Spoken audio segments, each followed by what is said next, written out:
दोस्तों आज ह्यूमैनिटी लगातार प्रोग्रेस कर रही है, चाहे बात हो टेक्नोलॉजी की, सॉल्यूशंस की या फिर स्पेस की। हम हर रोज नई नई डिस्कवरीज कर रहे हैं, पर आज भी कुछ ऐसी चीजें हैं जो आपको पता नहीं होंगी, और वो चीजें अंतरिक्ष के बाहर से नहीं बल्कि यहीं धरती के अंदर से है। पर आखिर क्या है वो राज? इस वीडियो के टाइटल को पढ़कर आप ये समझ ही चुके होंगे कि हम आज किसके बारे में बात करने वाले हैं। तो हेलो गाइस, मैं हूं कौशिक और आज हम लोग बात करने वाले हैं धरती के सबसे अंदर की एनर्जी के बारे में। तो दोस्तों, अगर मैं आपसे पूछूं कि हमारे पूरे सोलर सिस्टम में बिगेस्ट सोर्स ऑफ एनर्जी क्या है, तो आपका जवाब बेशक ही सूरज होगा।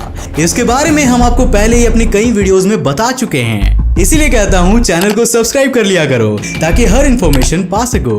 अब भले ही सूरज सबसे बड़ा ऊर्जा का स्रोत हो, लेकिन हमारी धरती की गहराइयों में एक राज दफन है जो सूरज को भी पछाड़ देता है। हम बात कर रहे हैं अर्थ के कोर की। अर्थ ऊपर से लेकर अंदर तक 4 हिस्सों में बटी हुई है। पहला क्रस्ट यानी धरती का ऊपरी भाग, इसी सरफेस पर हम लोग रहते हैं और यही हमारा हैबिटेट है। यहाँ पर बायोस्फीयर के एग्जिस्ट करने के सबसे फैमिलियर कंडीशंस है और इसी के साथ ये धरती की सबसे थिन लेयर है। इसके बाद आप जब थोड़ा अंदर जाएंगे तो आपको मिलेगा मेंटल। ये अर्थ की सबसे मोटी लेयर है और ये क्रस्ट के जस्ट नीचे एग्जिस्ट करती है। इसी के अंदर most of the underground jewels जैसे कि डायमंड और बाकी के सारे मिनरल्स आते हैं, जहां पर हमारी धरती का वजन कुल 6 सेक्सटिलियन टन्स के अराउंड है। बोलचाल वाली भाषा में बोले तो एग्जैक्ट वैल्यू है 5.972 × 10⁻24 किलोग्राम्स। वहीं हमारे मेंटल का वजन ही अकेले 4.01 × 10⁻24 केजीज है, जो कि अर्थ के वजन का ऑलमोस्ट 67% है। मेंटल के और अंदर जाएंगे तो पड़ेगा कोर। ये कोर भी 2 लेयर्स में डिवाइडेड है। पहले आता है आउटर कोर और दूसरा inner core. Outer core liquid state में मौजूद है और यह अर्थ की इकलौती लिक्विड लेयर है। आउटर कोर को अगर इस अर्थ की मोस्ट इंपॉर्टेंट लेयर कहा जाए तो गलत नहीं होगा, क्योंकि इसी आउटर कोर की वजह से हमारी मैग्नेटिक फील्ड मौजूद है और यही मैग्नेटिक फील्ड हमारे एटमॉस्फेयर को मेंटेन रखने में भी बहुत हेल्प करती है। ये बेसिकली मिनरल्स से बना हुआ है और इसके अंदर ज्यादातर शेयर केवल 2 मेटल्स के हैं, एक आयरन और दूसरा निकेल। इस आउटर कोर का टेम्परेचर ही 4000 से 5000 डिग्री सेल्सियस है। लेकिन अब बारी आती है हमारे सबसे बड़े पहलवान की, जिसका नाम है इनर कोर। ये एक ऑर्ब के शेप का है और सबसे बड़ी बात ये है कि ये सॉलिड फॉर्म में है। जी हाँ, ये एक बॉल के शेप में है जिसका डायमीटर अराउंड 1220 किलोमीटर्स के बराबर है, लेकिन फिर भी अराउंड 6000 डिग्री सेल्सियस का हाइपर तापमान होने के बावजूद भी आखिर ये एक सॉलिड ऑर्ब फॉर्म में कैसे एग्जिस्ट कर सकता है? तो चलिए इसका जवाब जानते हैं। हमारा कोर 70% आयरन से बना हुआ है और बाकी बचा हुआ हिस्सा मेजरली निकेल का है। ये दोनों ही मेटल्स बहुत हाई मेल्टिंग पॉइंट वाले हैं और ऐसा मुमकिन है कि अगर मान लो किसी प्लेस का टेम्परेचर ज्यादा हो और इसी के साथ उसका प्रेशर भी हद से ज्यादा हो तो उन मेटल्स को सॉलिड फॉर्म में रहने में कोई भी दिक्कत नहीं होगी। ऐसा एक दो नहीं बल्कि कई एलिमेंट्स एग्जिस्ट करते हैं और उनमें से मैक्सिमम मेटल्स ही होते हैं। अब चूंकि ये सब अर्थ की बहुत ज्यादा गहराई में है और जितना कि हम लोग अर्थ को जानते ही है, ये बिल्कुल सिंपल सी बात है कि कोर वाले एरिया में pressure at the highest point पर होगा, जितना कि अर्थ पर नेचुरली पॉसिबल है। तो जब ये दोनों ही कंडीशंस फुलफिल हो रही है, देन इट मींस कि कोर का सॉलिड फॉर्म में होना कोई जादू नहीं है बल्कि स्वाभाविक सी बात है। अब दोस्तों, क्या आपको पता है कि हमारे सूरज का टेम्परेचर है 5505 डिग्री सेल्सियस, लेकिन वहीं दूसरी ओर हमारे धरती के इनर कोर का टेम्परेचर 6000 डिग्री सेल्सियस या प्रोबेबली उससे भी ऊपर है। लेकिन आखिर ऐसा कैसे हुआ? क्योंकि किसी भी चीज का सूरज से ज्यादा गर्म होना is not a small thing, बल्कि ये एक बहुत ही बड़ी बात है। अब इसी के बारे में कई सारी थियरीज आ गई है मार्केट में। मतलब कोई सवाल नहीं उठता कि थियरीज पहले ही आ जाती है। अब किसी सिरफिरे एलियन थियरिस्ट ने यह कहा कि कोर का सॉलिड फॉर्म में भी इतना हीटेड होना केवल इसीलिए पॉसिबल है क्योंकि एलियन स्पीसीज ने कई सालों पहले अर्थ के कोर में एक डायसन स्फीयर लगा दिया था। लेकिन इस बात को किसी ने भी जरा भी भाव नहीं दिया और इस मैटर से इस बात को उसी तरह लात मारकर बाहर निकाल दिया गया जैसा कि कोई कंजूस चाय में गिरी मक्खी को बाहर फेंक देता है। अगर आप ये नहीं जानते कि डायसन स्फीयर क्या होता है तो नीचे डिस्क्रिप्शन में वीडियो की लिंक दी गई है, उसमें क्लिक करके उसके बारे में जान लेना, लेकिन इस वीडियो के बाद में। अभी यहाँ पर कॉन्सेंट्रेट करो। पॉइंट टू बी नोटेड कि यहाँ हम लोग सूरज की जिस टेम्परेचर की बात कर रहे हैं वो एक्चुअली में सूरज के कोर का या फिर डीपर सरफेस का नहीं है, बल्कि सूरज के एक्चुअल यानी कि ऊपरी सरफेस का टेम्परेचर है, which is around 5505 degree Celsius.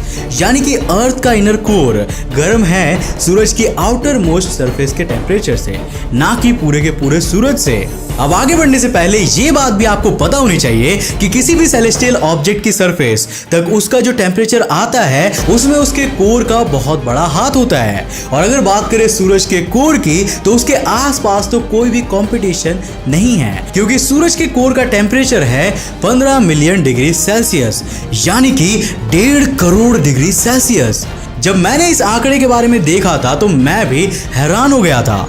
ये तो एक्सपेक्ट किया था कि कोर बहुत ही ज्यादा हॉट होगा, पर इतना ज्यादा, ये तो डरा देने वाले आंकड़े हैं। पर यहाँ पर एक और क्वेश्चन अराइज होता है। पहला ये कि धरती के कोर से क्रस्ट तक आने में टेम्परेचर एवरेजली सिर्फ 6000 डिग्री सेल्सियस से 33 डिग्री सेल्सियस तक ड्रॉप हो जाता है, जो कि अप्रोक्सीमेटली 200 गुना डाउन है। पर वहीं सूरज के कोर से सरफेस तक आने में ये आंकड़े 15 मिलियन से 5505 रह जाता है, which is almost 2700 times less. अब आखिर ऐसा भेदभाव क्यों, जबकि सूरज तो कोई बहुत सॉलिड चीज भी नहीं है, बल्कि उसमें काफी कंपोजिशन तो सिर्फ गैसेस का है। क्योंकि यहाँ खेल दिखाता है अपना अंतरिक्ष। अंतरिक्ष में बहुत ही नेग्लिजिबल मात्रा में ग्रेविटी है, जिसके कारण सूरज की ज्यादातर हीट अनंत अंतरिक्ष में ही खो जाती है।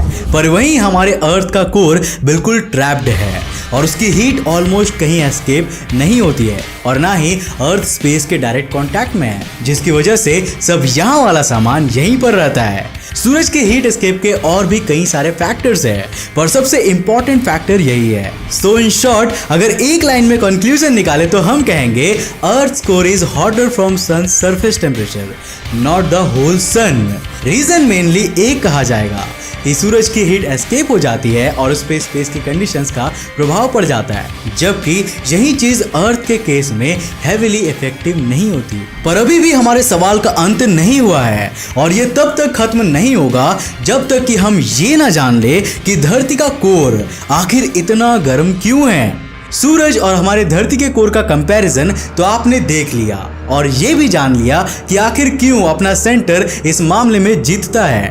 पर हमारे कोर के पास इतनी हीट आखिर आई तो आई कहां से, और ये हीट अभी भी इस तरह से कैसे है। हमारा कोर अप्रोक्सीमेटली 4.5 बिलियन ईयर्स पुराना है जब अर्थ की फॉर्मेशन हुई थी, बट इसकी कंसिस्टेंसी इतनी अनडिस्टर्ब्ड कैसे है, इसके बारे में भी आपको जानना चाहिए। इसके लिए साइंटिस्ट ने 3 रीजंस दिए हैं। पहला रीजन ये है कि जब अर्थ की फॉर्मेशन हुई थी due to collective of various space dust and materials, तब अर्थ बहुत गर्म थी। अब ऑफ कोर्स इतना सारा कोलिजन हुआ है तो हीट तो प्रोड्यूस होगी ही। ऊपर का क्रस्ट तो धीरे धीरे कुछ मिलियन या बिलियन ईयर्स में ठंडा हो गया, लेकिन मेंटल और कोर अभी भी गर्म ही था। उसके बाद हुई फ्रिक्शनल हीटिंग, जो कि उनका सेकंड रीजन है। अब इसे समझने के लिए थोड़ा पुरानी बातें याद करो। हमने बताया था कि कोर का 70% हिस्सा आयरन से बना हुआ है, तो वो आयरन अंदर तक पहुंचा कैसे? अकॉर्डिंग टू साइंटिस्ट, आज भी ऐसे कई आयरन ओर्स या आयरन के बड़े बड़े पीसेस होंगे जो सेंटर ऑफ अर्थ की ओर चलते ही जा रहे होंगे। ये भले ही हीट को रेजिस्ट कर लेते हो, लेकिन जब ये वहां अंदर पहुंचते हैं तो और कुछ नहीं बल्कि अपने फ्रिक्शनल ऑब्टेन्ड हीट से कोर की हीट में योगदान ही देते हैं। पर इस प्रोसेस को पूरा होने में, यानी कि इस आयरन को कोर तक पहुंचने में कई मिलियन साल लग जाते हैं। In a single sentence, frictional heating is caused by denser core material sinking to the centre of the planet. यानी कि जब कोई डेंसर कोर मटेरियल जैसे आयरन सेंटर की ओर जाता जाएगा तो उससे हीट प्रोड्यूस होती है, और इसी प्रोसेस को फ्रिक्शनल हीटिंग कहेंगे। And finally, heat from the decay of radioactive elements, जो कि हमारा तीसरा रीजन है। No doubt radioactive elements बहुत ज्यादा हीट रिलीज करते हैं। इनकी रेडिएशंस इतनी ज्यादा हार्मफुल होती है कि अगर आप एक स्ट्रॉन्ग रेडियो एक्टिव एलिमेंट के कांटेक्ट में महज कुछ सेकंड्स के लिए भी आ जाए तो ये आपकी हड्डियां गला के रख देगा। ये रेडियो एक्टिव चीजें जब धरती पर अपनी रेडिएशंस फैलाती है तो इसका असर ना सिर्फ धरती के क्रस्ट पर बल्कि उसके अंदर की लेयर्स जैसे मेंटल और कोर पर भी दिखाई देता है। ऐसे ही कुछ रेडियो एक्टिव मटेरियल्स धरती के नीचे भी मौजूद है जिनसे निकलने वाली रेडिएशन डायरेक्ट मेंटल पर असर करती है और बाद में वहां का टेम्परेचर बढ़ा देती है या उन्हें कॉन्स्टेंटली गर्म रखने में मदद करती है। इन्हीं तीनों रीजंस की वजह से अर्थ का कोर कॉन्स्टेंटली अपनी गर्मी को मेंटेन कर रहा है। कुछ रिपोर्ट्स के हिसाब से तो ये कोर हर 10 साल में और ज्यादा गर्म भी हो रहा है क्योंकि अब अर्थ पर प्रकृति का स्तर उतना नहीं बचा है। वैसे तो नेचर बैलेंस बनाने में बहुत अहम रोल प्ले करती है, पर जैसे जैसे ये एक्सप्लॉइट हो रही है लगता नहीं कि अर्थ का फ्यूचर बहुत उज्जवल है। खैर, आज का ये वीडियो आपको कैसा लगा हमें नीचे कमेंट करके जरूर बताना। उम्मीद है कि अब आपको पता चल गया होगा कि क्यों हमारी धरती का कोर इतना ज्यादा गर्म है। तो इस वीडियो में दिए गए सारे रीजंस के बारे में आपका क्या राय है हमें नीचे कमेंट करके जरूर बताना। मुझे पता है कि आपको ये वीडियो जरूर पसंद आया होगा। अगर पसंद आया तो इसे लाइक करने के साथ साथ अपने फ्रेंड्स और फैमिली के साथ जरूर शेयर करना। अगर आप नए हो इस चैनल पर तो ऐसे इंटरेस्टिंग वीडियोस के लिए इस चैनल को सब्सक्राइब करने के साथ साथ नोटिफिकेशन बेल को बंद कर देना ताकि आप देख सको हमारे वीडियो सबसे पहले। तब तक के लिए बाय, जय हिंद।